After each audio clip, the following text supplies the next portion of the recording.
হাবিল কাবিল প্রশ্ন করে বাবা আদমকে, তোমরা মোদের বাপ মা তোমাদের মা বাপকে বলো মোদের, বলো কি তাদের নাম ছিল, বলো মোদের, বলো কি তাদের নাম ছিল, মোদের দাদা দাদি নানা নানি আছে কোথায়? প্রশ্ন শুনে আদম হাওয়া হলো অবাক, হাবিল কাবিলকে তারা কি দেবে জবাব?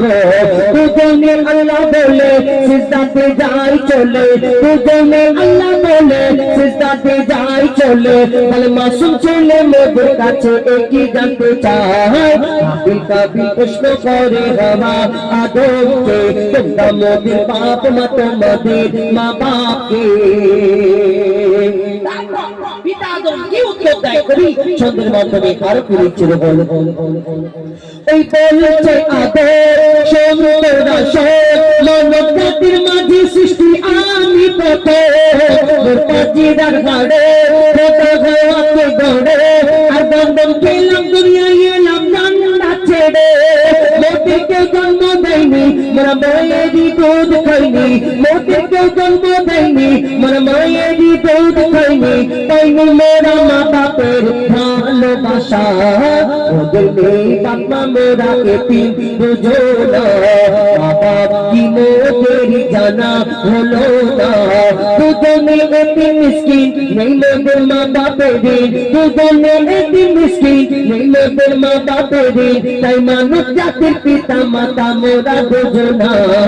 হাবিল কাবিল প্রশ্ন করে বাবা আদমকে, তোমরা মোদের বাপ মা তোমাদের মা বাপকে।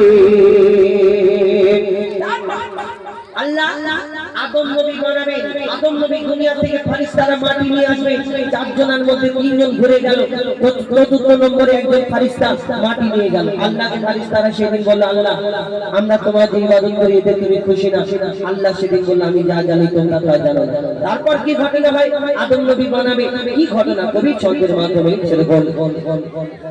ও মোর আল্লাহ যখন বলে দৌড়বো আদম, ফেরেশতারা শুনে বাধা দিয়েছে তখন, বলে ওগো আল্লাহ পাক তুমি গড়েছো জিন্দাত, উৎপাত করে তারা করে না ইবাদত। কি হবে গড়ে আদম সে কি আর মোদের মতো, কি হবে গড়ে আদম সে কি আর মোদের মতো, কি জানি দেখতে কেমন তাদের চেহারা, খোদা বলে আমি জানি তোমরা জানো না, আদম সৃষ্টি করা আমার আসল বাসনা, আমি যে বলবো আদম সে মাখলুকে সর্বোত্তম, আমি যে বলবো আদম সে মাখলুকে সর্বোত্তম, আমি নিজে সেরা সৃষ্টি দেখবো আদম চেহারা।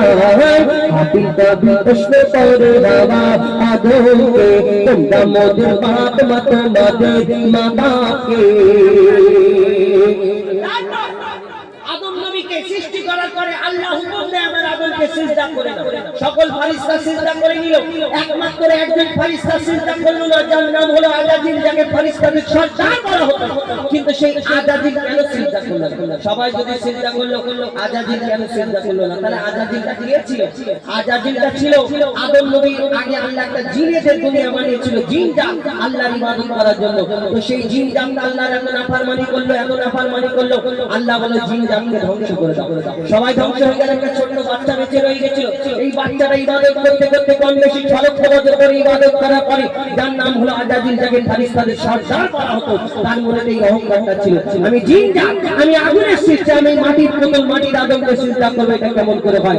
আল্লাহ জানে না আমি আদমের থেকে দামি? এই দুনিয়ায় আমরা অহংকার করি না? আদম জাত আমরা অহংকার করি দুনিয়ায় যে আমি হয়ে যাই, আমি শিল্পী, আমি এই করতে পারি, আমি ওই করতে পারি। আল্লাহ তোমাকে তাহলে পছন্দ করবে, অহংকারীকে শেষ করে দেবে। কবি ছন্দের মাধ্যমে সেই সম্পর্কে লিখছে ওমর আল্লাহ যখন দিল আল্লাহ আওয়াজ, শোনো শোনো সবাই দেখো আমার বড় সৃষ্টির সেরা মাখলুকের কাজ, ওমর সাদেরই আদর একে গড়েছি এমন, সরকার নবী জ্ঞান তার মাঝিতে গোপন, আদমকে দেওয়া করে মেয়েরা সিজদা করে, আদমকে দেওয়া করে মেয়েরা সিজদা করে, এই সুযোগ দিলে ছেড়ে পাবি অভিশাপ, আজাজি বলে আমি সিজদা দেব না, আজাজি বলে আমি সিজদা দেব না, আদমের থেকে আমি দামি খোদা কি জানে না। সে শুনলো না খোদার কথা, ঝুঁকলো না তার মাথা, শুনলো না খোদার কথা, ঝুঁকলো না তার মাথা, সাথে সাথে আজাজি শয়তান হয়ে যায়। আবিল কাবিল প্রশ্ন করে বাবা আদমকে, তোমরা মোদের বাপ মা তোমাদের মা বাপকে। আবিল কাবিল প্রশ্ন করে বাবা আদমকে, তোমরা মোদের বাপ মা তোমাদের